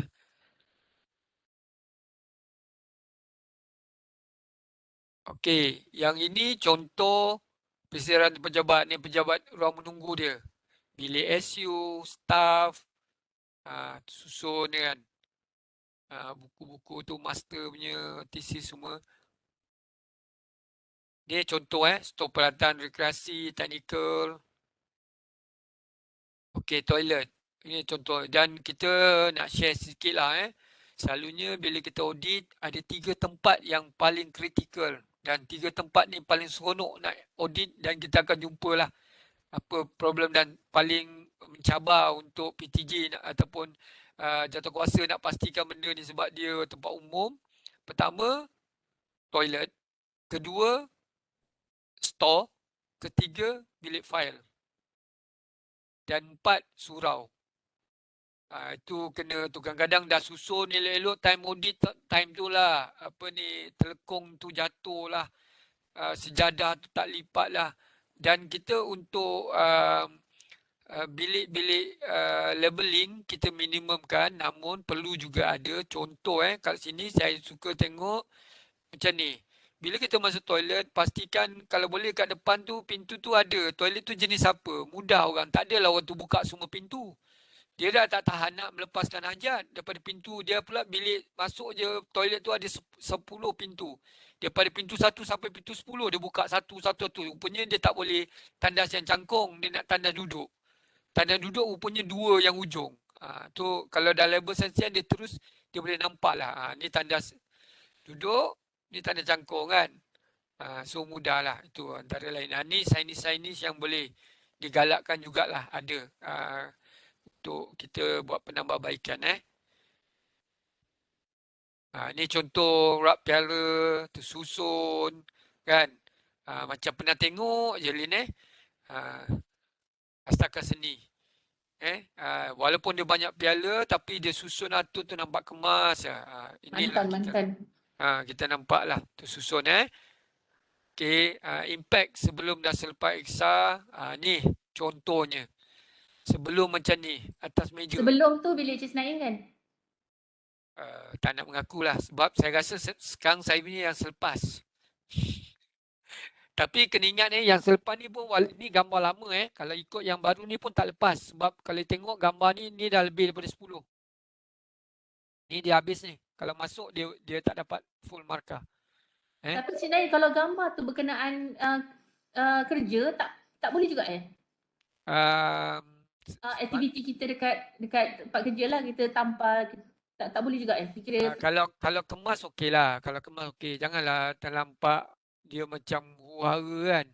Supaya pertama image tu lah orang masuk sebenarnya kita bagus, kita nak tunjukkan kita terlibat dalam peringkat universiti supaya orang datang, oh nampak universiti ada pegawai yang berkaliber dan sebagainya, tapi nampak impact lah. Contoh ni kan, ada gambar raya 3 tahun lepas pun lagi kan. Saya malah nak komen lah sebab ni kawan kita punya bilik. So kita pergi cepat-cepat ke tempat lain. Ni contoh impact sebelum dan selepas.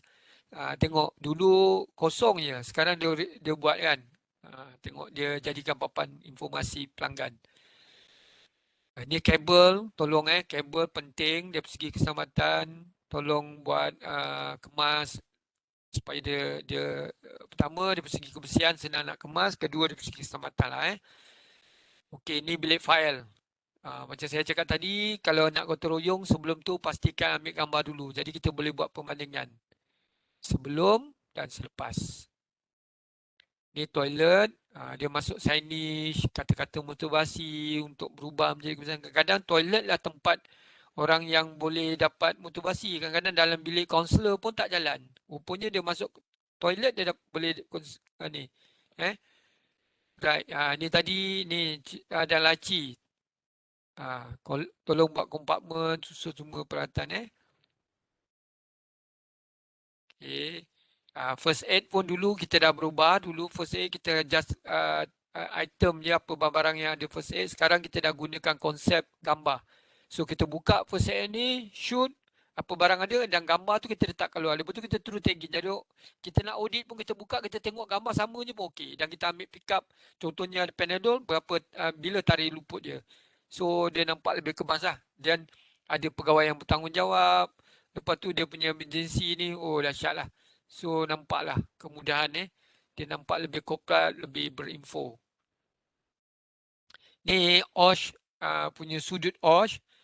Sebab tu bila nak buat perancangan EXA, pastikan you merangkumi semua. Termasuklah sudut bacaan yang akan diaudit oleh library, sudut OSH yang akan diaudit oleh pihak OSH, sudut OSHA, sudut OSH. Lepas tu apa lagi? Yang audit kalau boleh you masuk sekali dalam package dalam you punya perancangan untuk EXA. Dan buat sekali je, senang. So ni contoh, saya pun tak pasti sama ada betul ke tidak sebelum macam ni teruknya kan. Selepas jadi tu memang transformasi betul lah kan. Right. Yang ini walaupun simple tapi sebenarnya penting. Inilah yang boleh memberi keselamatan. Ingat kita punya tema kita awal-awal tadi bersih, kondusif, selamat. Yang ini nampak simple. Tapi sebabkan tadi tu ramai orang tersadung. Ni macam tempat biasa kita pergi Lin. Kan? Ni dekat BHP. Okey, ini hasil kreativiti saya nak share sedikit. Contohnya, tolong jangan buang bila buat CC nanti gotong royong, ada file-file. Jangan buang. Guna balik. Buat dia punya kompartmen untuk letak alat-alat tulis tu. Boleh. Kita kreatif sikit. Kedua, ni contohnya barang-barang ni. Dulu kat BHP nak tengok bilik pegawai susah. Dia gunakan PVC. Dia buat tempat ni, labeling. So, ini surau. Contohnya surau tu, dia ada satu bilik saja, lelaki perempuan guna, dia buat macam tingkap. Jadi kalau ada perempuan dalam, dia tutup, dia tarik tu. Bila lelaki, dia tarik yang lelaki saja. Jadi yang duduk kat luar, janganlah masuk je sebab dia letak label macam tu. Kalau tak ada orang, kosong, dia tarik dua-dua. Jadi duduk putih. Dia buat konsep tingkap. Ni contoh, ya Allah kreatifnya kan. Dia ambil PVC. Saya percaya dekat fakulti reka bentuk, bila kita audit nanti kita harap ada benda-benda yang lebih kreatif lah. Yang kita tak terfikir, terjangkau oleh fikiran kita, yang dihadirkan oleh fakulti reka bentuk. Dan kita harap next slide nanti, PowerPoint yang kita nak share dengan PTJ lain kita boleh gunakan dekat sini. Ni dia dekat BHP. Tengok dia gunakan botol. Ni botol apa? Botol minum dia terbalikkan dia buat botol budu.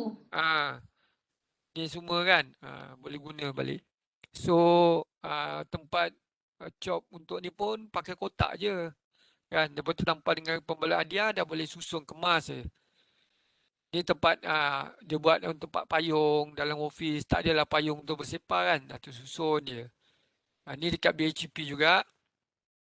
So yang ini dekat IDEC. Kalau tengok apa sebenarnya kat sini sebenarnya bekas CD lah. Bekas CD yang selama ni banyak dekat IDEC tu. Orang buang-buang dia buat tempat letak apa ni.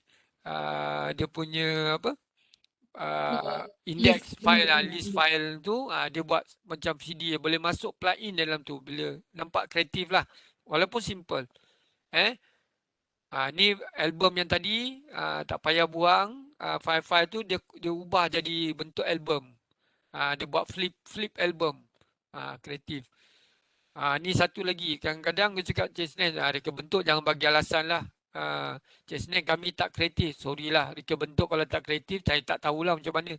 Macam tadi pun, semalam pun dekat asasi, Cik kami tak kreatif. Tapi saya challenge dengan orang, saya cakap, you tahu tak? Yang ini daripada mana dia buat ni? Ini adalah kita punya kalender. Tiap-tiap tahun kita buang kan, lepas pakai buang. Tapi dia buat, dia kompos, dia simpan, dia apa ni, dia inovasikan, dia jadi kalender yang boleh flip. Macam dekat bank, CIMB. Kan? Tapi yang untuk yang lebih pula powernya, yang buat ni adalah pemandu. Pemandu pun boleh memikir macam ni, takkan kita tak buat, malulah dia kan. Maksudnya kreatif ni tak berpandu pada jawatan. Semua orang boleh buat, boleh jadi kreatif. Dan nampak simple tapi sebenarnya banyak membantulah. Pelajar kalau nak isi borang apa ni tempahan kenderaan, dia flip, dia datangnya selalu tanya apa ni tarik. Tu dah ada dah. Pemandu je buat ni. So ni kotak, biasalah kotak-kotak yang ada tu, kotak A4 janganlah buang. Buat letak kertas-kertas terpakai kan. So ini label yang dia buat untuk apa? Untuk bagaimana dia buat pula pengurusan kabel, dia buat satu contoh dan dia tak perlulah juruteknik buat. Staff pun boleh buat DIY masing-masing. Tempat masing-masing, masing-masing buat. Zone masing-masing boleh buat masing-masing. Tak perlu tunggu juruteknik buat untuk semua. So ni saya dah sampai penghujung.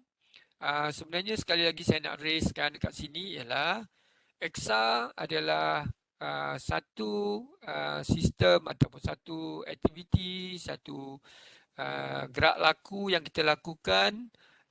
Pastikan pejabat kita adalah persaudaraan yang berbentuk korporat dan jangan nampak persaudaraan kita berbentuk taska. Dan kita buat EXA sebenarnya kita nak tengok pada functionalnya, pada fungsinya, berfungsi. Setiap apa penambahbaikan, innovation yang kita buat adalah berfungsi dan bukan decoration je, bukan dekoratif je, bukan bentuk hiasan dalaman saja, tapi hiasan yang berfungsi. Tu kena fikirkan konsep tu. Dan yang paling penting, image corporate. Janganlah, memanglah kita guna bahan terpakai, tapi kita tengok, ya Allah, ini dah bukanlah nak bina, maksudnya level dia perlu ada satu standard lah supaya dia nampak seragam, dia nampak image korporat. Walaupun decoration dalam bentuk berkreatif dan sebagainya, berinovatif, tapi dia masih mengekalkan elemen-elemen korporat, elemen-elemen function supaya kita punya pejabat menjadi satu tempat yang mencerminkan image korporat lah. Okey, saya rasa saya dah sampai penghujung. Right. So saya nak buka lah. Boleh Lin, saya nak buka kalau ada pertanyaan. Boleh. Sementara saya ada ni, kalau siapa nak tanya pasal EXA, boleh kita share. Boleh siapa yang ada soalan, boleh tanya. Terutamanya daripada AJK yang ada dilantik lah kalau tak faham kan. Ataupun dah jelas dah. Saya pergi satu-satu kan tadi. InsyaAllah. Sebab satu, Encik Senain ada yang hari ni baru dengar kan, EXA ni mungkin tak terlintas lagi apa nak tanya, tapi bila kita dah start buat nanti, mungkin dari semasa ke semasa lah kan, kita ada soalan lah. Mungkin dekat sini pun Dr. Jamali pun boleh tolong lah dekat fakulti kan. Okey, sebelum tu saya nak share, selepas saya buat taklimat ini, saya rasa jawatankuasa dan ahli-ahli yang baru, bila EXA ni dah dapatlah sikit gambaran apa yang anda perlu lakukan. Dan tindakan yang kedua adalah seeloknya sebelum nak buat pelancaran, nak buat perancangan, saya nak mencadangkan jawatankuasa ini buat lawatan penanda aras ataupun lawatan EXA. tak payahlah pergi kat luar. Kalau nak pergi luar tu pulanglah. Tapi eloknya pergilah dekat dalaman. Ada beberapa PTJ yang telah membuat ESA, buatlah lawatan rasmi untuk kita share dengan PTJ tersebut, dapatkan sedikit tip yang lebih deep dan you all boleh melihat secara visual apakah jawatankuasa tersebut telah lakukan dari segi bonding dia, dari segi elemen kreatif, inovatif kreatif, elemen image corporate yang dibangunkan. Pergi ke PTJ-PTJ, dan untuk pergi ke PTJ-PTJ, saya nak mensarankan pergi PTJ yang similar dengan kita. Yang contohnya fakulti, pergilah ke fakulti sebab dia akan merangkumi semua. Jangan tengok dekat pejabat dekan je. Tengok dekat lab, tengok dekat studio, tengok dekat yang you rasa ada kaitan bilik lecturer ke, ataupun bilik kuliah ke, dewan ke, bilik perbincangan ke. So banyak tempat yang you boleh cover. Yang balik nanti you boleh, janganlah pergi contohnya pusat koko. Kami kecil dan you tak, mungkin satu part you dapat tapi you tak dapat keseluruhan. Begitu juga semalam saya pesan asasi pergi tempat saya. Contohnya kalau kami pun pusat, kami akan melawat contohnya IBS, kita orang akan melawat IBS, kita akan melawat pusat kebudayaan, ataupun kami akan melawat library. Tapi kalau tanya saya tak nak suggestkan PTJ. Saya dah kena marah dah dengan kawan-kawan asyik bagi nama kami dan semua orang datang tempat kami. Tapi saya tahulah ada beberapa PTJ yang memang bagus. Memang telah Cik Nain, PTJ mana yang bagus Cik Nain? saya tak nak bagi komen. So saya rasa banyak PTJ yang telah bagus. Senang je search kat Facebook orang. Dengan kawan kita, saya rasa link ramai kontak dia. Boleh pergilah PTJ. Dan pertama kita nak belajar, jangan saja belajar ataupun lihat dari segi luaran, visual saja. Tapi deep sikit, pergi tengok dia punya filing, macam mana dia punya filing, bagaimana organisasi dia bergerak, ambil spirit mereka. Macam saya cakap tadi, EXA ni sebenarnya mencabarnya satu ialah pada jawatankuasa yang nak menarik semua kelompok terlibat sama. Itu paling mencabar. Sebab manusia ni, orang kata rambut sama hitam, hati lain-lain. Ada yang minat K-pop, ada yang minat cerita daripada France, ada yang cerita daripada Arab, ada cerita Filipin, kan? So maksudnya berbeza. Ada yang suka tanam pokok keladi, ada yang suka tanam pokok puding, masing-masing lah. So ada yang minat kumpul topi. Betul, hobi masing-masing juga. Jadi saya nak cadangkan semua pergilah PTJ itu satu. Kalau ada contohnya kalau ada lawatan penanda aras ke universiti lain pun elok. Tapi masukkanlah satu agenda. Kalau universiti tu you nak melawat tapi dia ada EXA, lagi elok. Ambillah kesempatan untuk 2 in 1. Belajarlah juga sikit, ada slot yang you all boleh pergi melawat EXA dia ke, kan. Itu penting lah. Jadi peringkat awal ni, tindakan seterusnya, pertama saya nampak kena ada perancangan untuk majlis pelancaran, gotong royong dan lawatan penanda aras. Itu kena pergilah untuk jalan. Dan kalau semalam dekat asasi dia punya jawatankuasa audit, dalam tanya saya, Cik Senain, tarikh yang sesuai untuk buat audit tu bila, Cik Senain? Kalau saya setahun 2 kali, eloknya. Tapi mungkin dah terlewat ni, you nak buat perancangan ni, mungkin you buat sekali je tahun ini. Saya cadangkan bulan 8, bulan 9 buat. Sebab bulan 10 kita akan mungkin ada audit dalam CUKA. Sebab result daripada itu nanti kita akan gunakan untuk penarafan PTJ terbaik ESA masa HKIP. HKIP selalunya bulan 11, selepas konvo bulan 11 tu. Dia akan guna, lepas konvo tu dia akan buat HKIP. Saya rasalah nanti, tapi boleh merujuk kepada laman web CUKA. Dia ada, nanti dia akan cuba tengok, cuba tallykan dekat-dekat tu supaya kita macam ni. Kadang-kadang bila kita buat audit, kita tak selari dengan yang perancangan kita. Sebab tu kena buat perancangan yang kemas. Kalau tak ada, kalau kita buat katalah sebulan sebelum audit dalam CUKA, nanti tempat tu dah jadi huara balik. Maksudnya you kalau boleh seminggu sebelum tu cantik lah. Jadi dia boleh maintain di seminggu. Jadi bila orang datang tu nampak lah apa yang you dah buat gotong royong, you dah kemas cantik tu dia boleh maintain. Sampai audit peringkat tu, you boleh terus lah kan. Kalau tak ada besok 2 kali 3 kali kerja. Biasalah kalau nak audit, orang nak audit tu malam tu semua masih lagi mengecat pun besok pagi bila audit datang pegang dekat dinding cat pun tak kering lagi. Sempat ada kan. Benda nak menang. Kadang-kadang nak menang ni bukan nak menang pasal hadiah tu. Tapi sebenarnya pengiktirafan. Membawa satu spirit, membawa satu image PTJ lah. So kita doakan yang baik-baik lah insyaAllah. Manalah tahu rezeki tahun ini fakulti reka bentuk naik pentas kan insyaAllah. So ada pertanyaan? Hari Ah, ini Assalamualaikum. Saya lagi Syida. tak apa Syida. Okey, selalunya orang yang tanya tu dia memang komit. Baguslah Syida. Okey.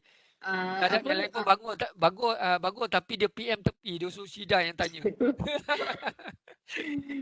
Saya nak tanya macam kalau kita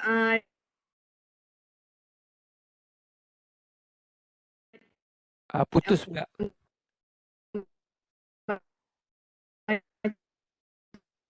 macam saya buat saya Saya putus-putus tu. Lin dengar tak Lin? Saya macam tak dengar Lin. Tak dengar. hello ada Boleh. Boleh dengar. Okey. Ulang soalan boleh tak? macam okey macam kat fakulti ni kalau kita decide untuk amalan EXA kan. Betul.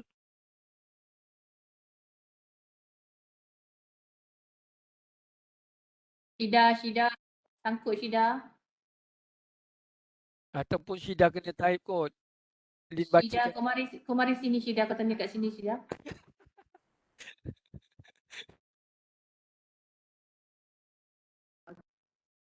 Okey. Kau mari sini. Apa like okey. Oh dia ada belakang je. Okey.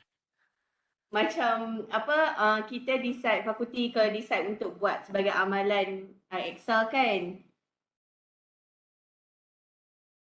Jadi kita ni layak ke ada untuk bertanding ke peringkat yang lebih tinggi ataupun hanya yang decide untuk persijilan je yang boleh bertanding.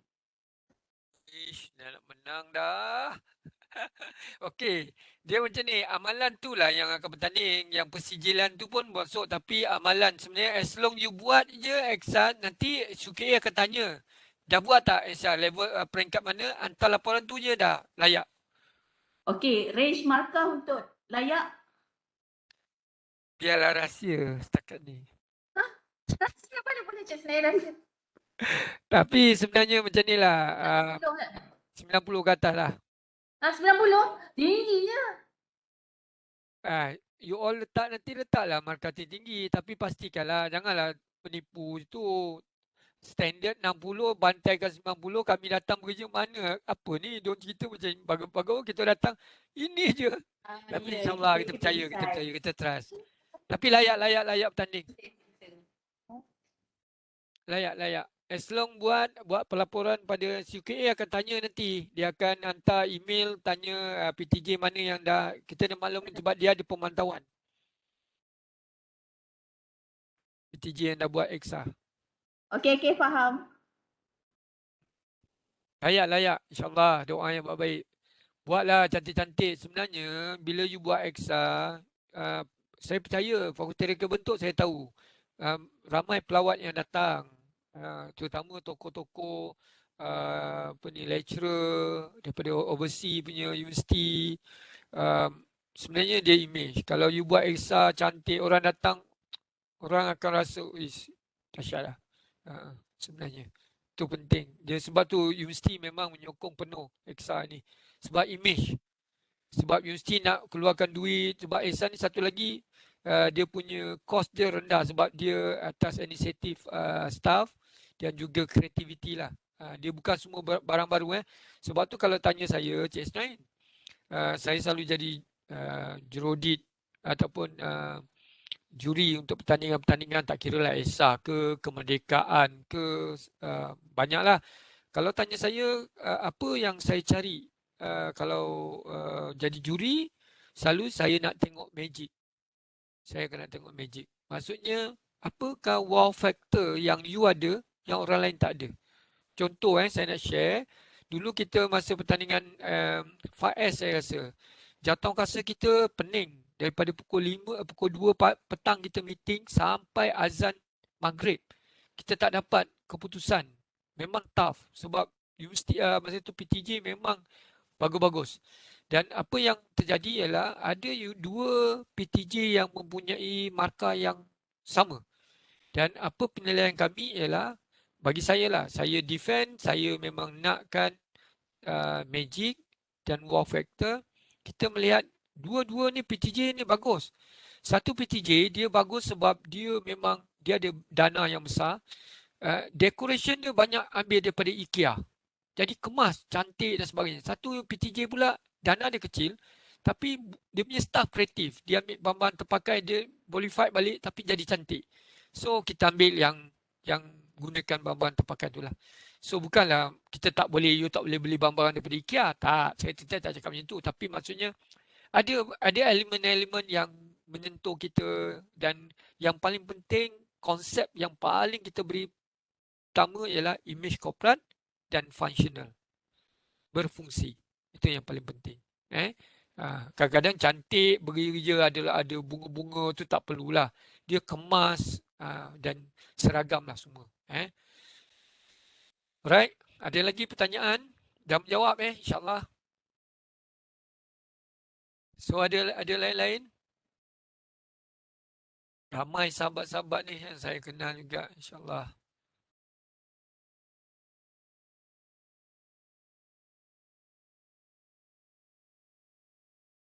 Ada ruang chat, ada apa-apa tak? Kau tak baca. Tak ada Encik Nain. So saya harap kalau tak ada apa-apa, kita ada sampai pukul apa, Lin? Kita kalau ikutkan sampai pukul 12. Okey lah, ni pun dah penghujung sebab hari ni saya buat laju sikit sebab saya percaya bila tengok facilitator ada Dr. Jamali tu, saya rasa okey kot sebab dia salah seorang. Sepatutnya Dr. Jamali pun boleh bagi ni talk ni, tapi yalah sahabat saya ni, Lin ni tak boleh nak tolak lah kawan-kawan ni. Sebab semalam pun Haji Razi, kawan-kawan kita, insyaAllah kita bantulah mana yang boleh. Saya harap hari ini saya telah memberikan penjelasan yang jelas tentang EXA untuk dijalankan di PTJ, terutama Fakulti Reka Bentuk dan Seni Bina. Lin, boleh saya tutup Lin? Saya tak Boleh. Okey, bagi pihak saya ingin mengucapkan jutaan terima kasih pada pengurusan Fakulti Reka Bentuk Seni Bina yang telah menjemput, dan bagi pihak kawan-kawan semua facilitator, kita harap semua jawatankuasa yang terlibat akan menjalankan tugas masing-masing untuk memastikan ISA dapat dijalankan dengan yang terbaik. Dan mohon maaf kalau sepanjang saya bagi talimat ni kalau ada terkasar bahasa, gurauan, terutama Lin lah ni sahabat lama ni. Kita minta maaf dan yalah, kita doa yang baik-baik supaya tim ini akan berjaya. InsyaAllah saya percaya Reka Bentuk akan membuahkan hasil yang terbaik. Dan sekali lagi saya mengharapkan supaya